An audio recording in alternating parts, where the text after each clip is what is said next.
Hello and welcome back to the Fantasy Playmakers. What's up, guys? Today I'm going to be going through another strategy video. Yesterday I kind of talked about my general philosophy for teams who are kind of set up to make the playoffs. So maybe you're sitting at 10-0, 9-1, 8-2. You kind of know you're going to be in. What are the next steps you can take to set yourself up for those playoff games and actually bringing in the championship? And now I'm going to shift it kind of the opposite in today's video. I'm going to talk about teams who maybe are on the outside looking in. You're hopeful you can make the playoffs, but right now you are not set up to be in there. And then what are the steps that you guys can take to get into the playoffs to give yourself a chance to win that championship? And I'm going to start it off pretty similarly to how I started yesterday's video. And that's just going to be to emphasize that it's very important to understand your league's playoff format. And so what I mean by that is how many teams make the playoffs. It could be 4 teams, it could be 8 teams, maybe it's 10, maybe it's 12. You really never know. It's going to be different in every single league. And then also, what weeks do the playoffs actually take place? This could be week 16 and week 17. It could be 15, 16, 17. It could be 15 through 18. You really don't know. It's different in every single league. So that is very, very important to understand. And you may think, you're out of the running. You think you're having a terrible season so far. And you could have a rough record. But if you're in like a 10-team league or a 12-team league, it's possible you have an 8-team playoff, which means you really just have to avoid being one of the bottom tier teams and could still totally be in the playoff hunt. I think it's very important that everyone kind of evaluates where your team is right now because the overall strategy is going to be different. If you're 1 game out compared to being 3 games out of a playoff spot. Overall, teams who are on the outside looking in should both be making moves to help their teams in the short term, just at different levels. Because if you're only 1 game out of a playoff spot, you're not going to be trading away and panicking on all your long-term assets, just to get a few wins in a row with those short-term pieces. Because right now, if you're 1 game out, you still have an okay chance of making the playoffs with your full roster, and you can really make a strong run if you just, maybe go 3-2 rest of season, 4-2, something like that. But you could gear towards acquiring players with more favorable upcoming schedules. I talked about this in yesterday's video, where you can have some, mutualistic trades where you're trading, okay, say it's a wide receiver. You have 2 guys who are kind of in the same tier. One player has a better schedule in the next few weeks, kind of the hunt to the playoffs, and then the other guy has the better playoff schedule. The team who already has their playoff spot locked up should want the guy with the nice playoff schedule. Compared to you need to win the next few weeks. So trades like that could totally be done. On the other hand, if you're a team that's really, really struggling, you may need to make some more urgent moves. And I understand it may be tough to sacrifice, some of the stud players on your team. But if you're just not even going to make the playoffs, it doesn't matter if you have those guys on your roster because you just need to get in. So if you're a few games out from a playoff spot, I would definitely be recommending moving all of the injured pieces off of your team.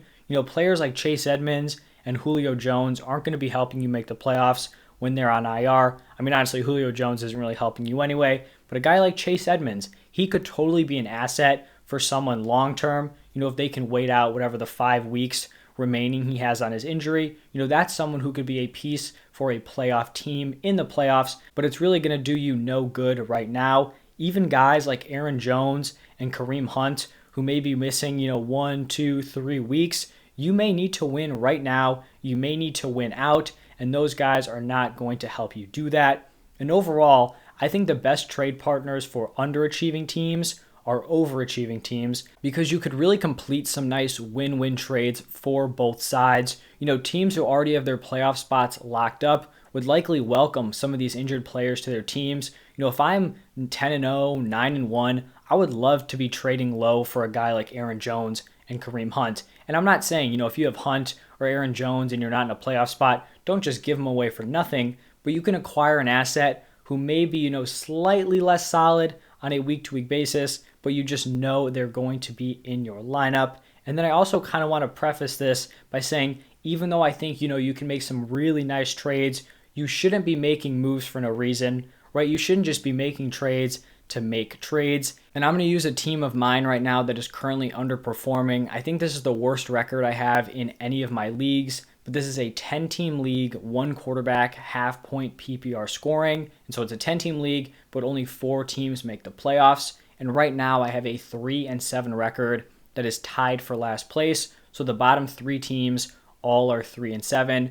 Right now I'm 5th in total points scored, but I have the second most total points scored against me, right? So if I kind of had neutral matchups, I'd be like a 500 team. I would be right in the running. But unfortunately, I've gotten some bad luck. Teams have scored a ton against me in their matchups. That's going to happen sometimes. It's unfortunate. But when I'm looking at my roster, I've got Tom Brady at quarterback. My running backs are Christian McCaffrey, Antonio Gibson, Darrell Henderson, Miles Sanders, and then Sony Michel. My wide receivers are A.J. Brown, Deontay Johnson, Amari Cooper, T. Higgins, Devonta Smith, and Sterling Shepard. And then my tight ends are Gesicki and Arnold. I really think this is a well-rounded team, so I'm not just going to go out and blow up this team for no reason. I'm not just going to start a fire sale, because I do think this is a team that could finish the season very well. Right now in that league, 4th place is currently sitting at 6-4, so I'm probably going to need to win at least 4 of the last 5 games, and that would even be getting lucky, because that would leave me with, I think, a 500 record. So honestly, I probably need to finish the season 5-0 to, end up 8-7 and have a shot at that number 4 seed. And I am going to make some trades, and it's just going to be going all out on my starting lineup. I think I have some really nice depth on this team, but depth doesn't really matter if I need to win right now. It matters, but I'd rather just max out those starting spots and kind of go for broke here. So I'd be looking to package players like maybe Amari Cooper and a Devonta Smith for a top-tier wide receiver to plug in, maybe packaging a guy like Antonio Gibson and Miles Sanders for an RB1. I've seen some trades in my comment section where, you guys are asking for advice and you're kind of proposing trades where you're giving up a guy on your team who has underperformed. So maybe a guy you drafted in the 1st or 2nd round, they just haven't lived up to expectation, and it kind of seems like you're frustrated with their performance, but then you're trying to make a move for someone who has equaled their production. So someone who has matched their underperforming production. These are teams that are losing, and you kind of just want to shake it up. I would strongly advise against making these trades, right? Because you're not going to turn it around by acquiring someone at the same level. If you drafted a guy in the 1st or 2nd round and they're underperforming, it's probably going to be tough to make the playoffs, and thus the rest of your team is just filled with studs. You need that upside of the player you have right now.